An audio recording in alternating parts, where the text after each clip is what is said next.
"Walk away before I embarrass you, old man." That's what he said. My name's Steven, I'm 51, and I spent over a decade in special forces before trading combat boots for civilian life in Denver, Colorado. The kid flexing at me is Jake. He thinks those muscles make him dangerous. For the past 3 months, he's been my wife Diana's personal trainer.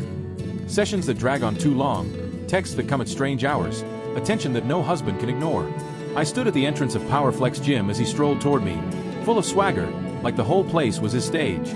The gym was crowded, workers shaking off the day, college kids trying to impress each other, and every single one of them could see this standoff forming. "You're not man enough for her," Jake said loudly, making sure every ear in the weight room caught it. He wanted an audience, wanted to put me on display as the washed-up husband who couldn't keep his wife happy. I didn't bite. Instead, I walked to a bench, sat down, and started loosening the laces on my boots. Old leather, worn but reliable. Like the kind of things I've always trusted. Jake shadowed me, his confidence swelling with every step, mistaking my silence for weakness. "Diana told me all about you," he smirked, positioning himself where the mirror showed off his profile. "Said you've gone soft. Said you don't even take care of yourself anymore." By now, a circle had formed. Phones were out. The internet lives for this.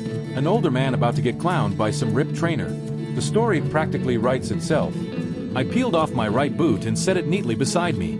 Jake kept talking, feeding the crowd.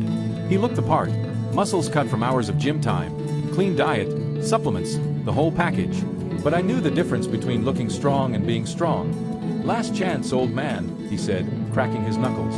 "Walk away now, and maybe I'll go easy when Diana comes asking about you later."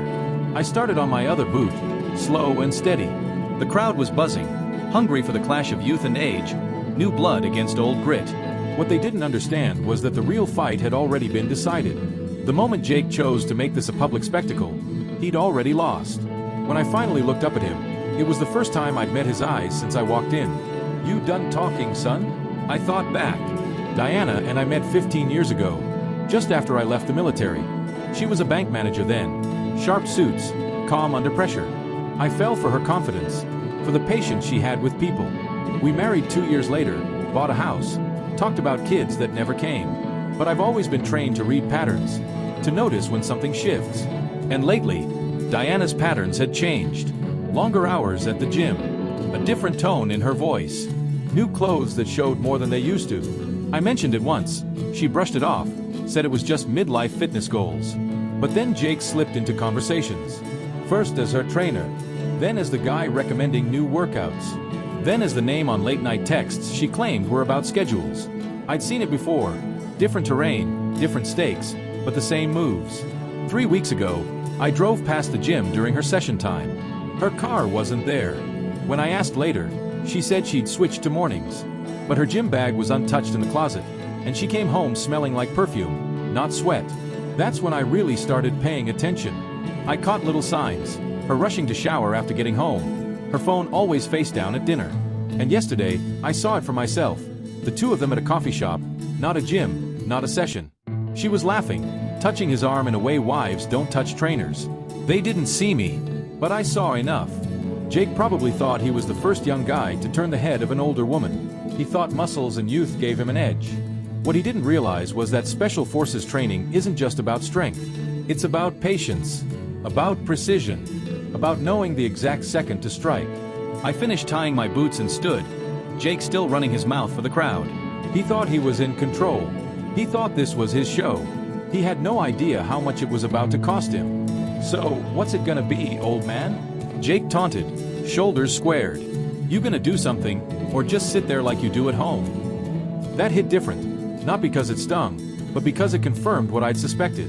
Diana had been talking, sharing things meant to stay between us, painting me as the husband who didn't measure up. I stretched my back slowly, deliberately. Jake smirked, convinced it was stiffness, age catching up to me. He wasn't wrong. I'm not 25 anymore. But years teach you lessons weight racks never will. "Jake," I said evenly, "you've been training my wife 3 months now." He grinned, certain I'd finally stepped into his game. "That's right. And let me tell you, she's been very dedicated to her workouts." The crowd snickered at the innuendo. Jake flexed, milking their attention. He thought my humiliation was good for his brand. "Dedicated," I repeated. "That's true. Diana always finishes what she starts. Something in my tone made him falter, but he covered it with more bravado. Maybe you should take notes, old man. Learn how to keep a woman interested. I scanned the room. 43 people watching. Phones up. 2 exits. One behind Jake, one to my left. His weight was pitched forward, a sloppy boxer stance, probably learned from YouTube. Looks flashy, useless in real combat. You know what I learned in 12 years of special forces, Jake? I asked, loosening my shoulders. He smirked. Yeah, special forces, huh? And I'm a Navy SEAL. The crowd laughed with him. He had them in his corner, the young bull about to make a spectacle of the old soldier. He stepped forward, reaching for me, ready to shove me around for the cameras. That's when I smiled. Not the polite smile I'd been wearing. A different one. The one my unit used to see before we cleared a compound. The one that meant the waiting was over. You're right about one thing, I said, settling into a stance he wouldn't recognize. This is already over. He swung first. A heavy right meant to end it in one blow. All power, no technique. I shifted left, let his fist whistle past by inches. His momentum carried him off balance, and I gave him the lightest push on the shoulder. He stumbled, crashed into the weight rack. Plates clanged to the floor like thunder. The crowd roared with laughter. Jake scrambled up, face flushed, scanning for cameras. All of them were pointed at him. Lucky dodge, old man, he growled, though I could hear the doubt creeping in. Was it? I asked calmly. He rushed again, this time diving low for a football tackle. Works fine on Jim Brothers. Not on me. I stepped aside, redirected his momentum, and sent him face first into the rowing machine. The thud was satisfying. He staggered up, dazed, his perfect hair a mess, confusion overtaking his confidence. What the hell? He gasped. You're telegraphing, I said. Drop your right shoulder before you punch. Lean in before you charge. Rookie mistakes. The gym was silent now except for the hum of phones recording every second. His tough guy act was crumbling in real time, documented from every angle. He looked around, desperate, realizing the story he thought he was writing wasn't his anymore. Stop dodging and fight me like a man, he yelled, lunging again. This time I caught his wrist mid-swing, twisted, and redirected him into the leg press machine. Walk away before I embarrass you, old man. That's how it started. My name's Steven. I'm 51 years old, and I spent 12 years in Special Forces before I hung it up and settled down in Denver, Colorado. The kid trying to flex on me is Jake. He thinks his muscles make him dangerous. For the past 3 months, he's been training my wife Diana. Sessions that run long, messages that light up her phone at hours no trainer should be texting. The kind of attention a husband can't help but notice. I stood in the doorway of PowerFlex Gym, watching him strut toward me with that cocky walk young men get when they think they own the world. The place was buzzing, office workers sweating out stress, college kids showing off. But now, all eyes were shifting toward us. You're not man enough for her, Jake said, loud enough for everyone to hear. He wanted a scene. Wanted to humiliate me in front of strangers. The old husband who couldn't keep his wife satisfied. I didn't answer. I just walked to a bench, sat down, and started untying my boots. Old leather laces. Worn but dependable. Like everything else I've always trusted in my life. Jake followed, emboldened by my silence. He mistook it for weakness. Diana told me all about you, he smirked, angling himself toward the mirror so he could admire his own reflection. Said you've let yourself go. Said you don't take care of yourself anymore. The crowd was circling, phones already out. Social media feeds were about to light up, an old man getting schooled by a young trainer. That's the headline they expected. I slid off one boot, set it neatly down. Jake kept talking, pumping up his performance. He looked the part. Sculpted arms, chiseled abs, perfect diet. All the signs of someone who knows how to look strong, not necessarily be strong. Last chance, old man, Jake pressed, cracking his knuckles for effect. Leave now, and maybe I'll let Diana down easy when she asks about you later. I started on my second boot, steady, deliberate. The crowd was buzzing, hungry for action. But the real fight had already been decided. The moment Jake dragged this out in public, he'd already lost.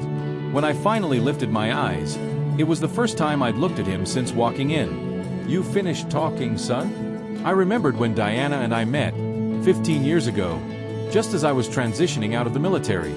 She was a bank manager then. Professional suits, calm confidence, the kind of patience I'd always lacked.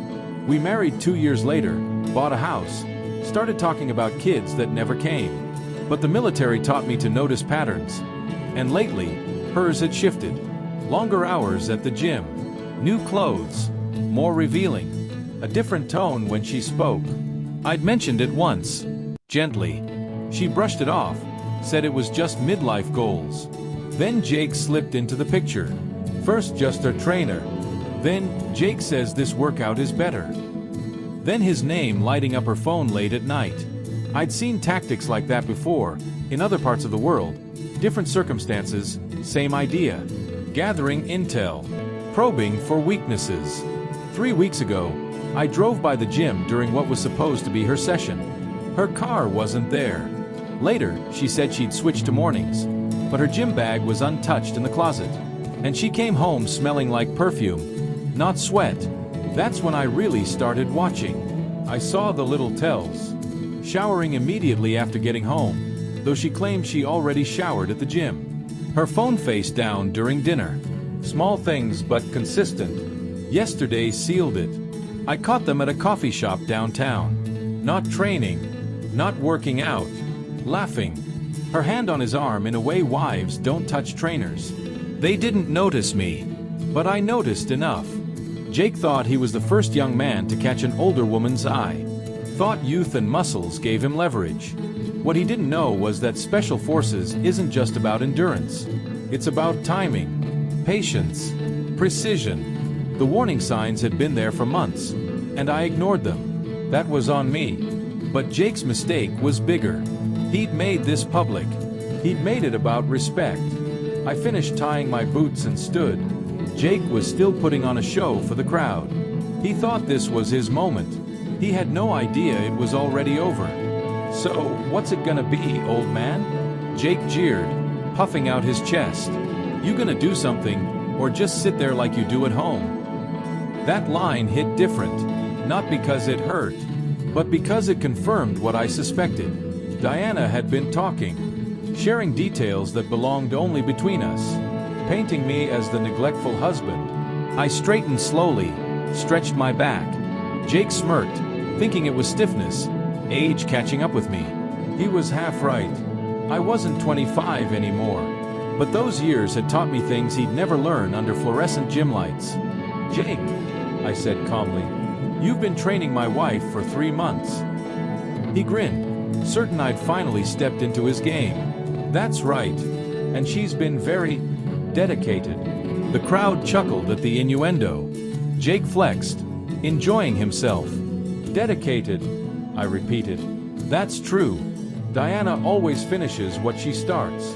Something in my voice gave him pause, but he recovered with another jab. Maybe you should take notes, old man. Learn how to keep a woman's attention. I swept the room. 43 people watching, most with phones out. 2 exits. One behind him, one to my left. He stood forward heavy, sloppy stance, probably picked up from YouTube tutorials. All for show. You know what I learned in 12 years of Special Forces? I asked, rolling my shoulders loose. He smirked. Yeah, Special Forces? And I'm a Navy SEAL. The crowd laughed. He had them on his side, the young bull about to humiliate the old soldier. He stepped forward, ready to shove me around for the cameras. That's when I smiled. Not the polite mask I'd worn until now. A different smile. The one my unit used to see before we cleared a compound. The smile that meant the waiting was over. You're right about one thing, Jake, I said, settling into a stance he wouldn't recognize. This is already finished. He swung first, a big right hook meant to end it. Pure power, zero technique. I shifted left, let his fist fly past my ear by inches. His momentum carried him forward, off balance. I helped him along with a light touch on the shoulder. He crashed into the weight rack, 45-pound plates crashing down like thunder. The gym erupted in laughter. Jake scrambled up, face red, eyes darting for cameras. All of them pointed at him. Lucky dodge, old man, he snapped, but I heard the doubt creep in. Was it? I asked evenly. He came again, Low tackle this time. Football move. Works against Jim Brothers. Not against me. I sidestepped, redirected his charge, and let him slam face first into the rowing machine. The crack echoed. He staggered up, dazed, perfect hair ruined, confusion replacing his confidence. "What the hell?" he gasped. "You're telegraphing," I said. "Drop your shoulder before you throw. Lean forward before you charge." Rookie mistakes. The room was silent now except for phones capturing every angle. His tough guy act was unraveling live. He looked around, desperate, realizing the story he thought he was writing wasn't his anymore.